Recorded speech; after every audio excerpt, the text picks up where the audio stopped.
ในទាំងអស់នេះមួយនីតិអំពីលិខិតជូនបុប្ផាណា50ឆ្នាំនៃការចងចាំនិងការតស៊ូអ្នកស្រីហួតបុប្ផាណាជាកូនស្រីរបស់គ្រូបង្រៀនម្នាក់នៅស្រុកបារាយខេត្តកំពង់ធំក្នុងរបបខ្មែរក្រហមនាងនិងស្វាមីត្រូវបានបញ្ជូនទៅគុកទួលស្លែងក្លាយជាអ្នកទោសនយោបាយក្រោយការឃុំខ្លួននិងសួរចម្លើយជាង6ខែបុប្ផាណានិងស្វាមីត្រូវបានខ្មែរក្រហមសម្លាប់ក្នុងថ្ងៃតែមួយគឺនៅថ្ងៃទី18ខែមិនិនាឆ្នាំ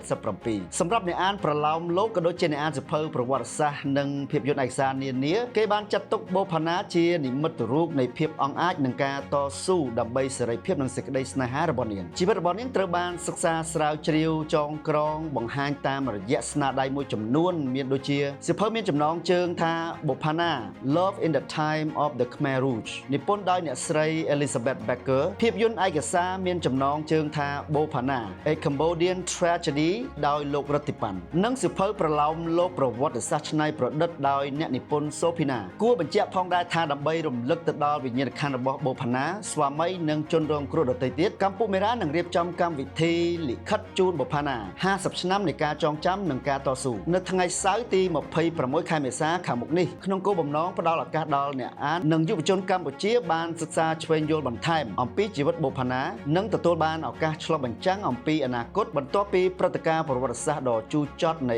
50ឆ្នាំមុនបងប្អូនទាំងអស់គ្នាអាចចូលរួមដោយសេរីជាមួយនឹងកិច្ចពិភាក្សាទស្សនាឆ្វេងយល់ពីពិព័រណ៍បុប្ផាណានៃការចងចាំនិងសរសេរលិខិតកំណាព្យនិងពាក្យពេចន៍នានាជូនបុប្ផាណាសម្រាប់ព័ត៌មានបន្ថែមអ្នកទាំងអស់គ្នាអាចចូលទៅមើល caption ខាងលើឬតាមរយៈ page ផ្លូវការរបស់កម្ពុជាមេរ៉ាអរគុណអ្នកទាំងអស់គ្នាដែលបានមើលវីដេអូនេះពីដើមរហូតដល់ចប់យើងនឹងជួបគ្នានៅក្នុងវីដេអូក្រោយៗទៀត and remember be kind and stay curious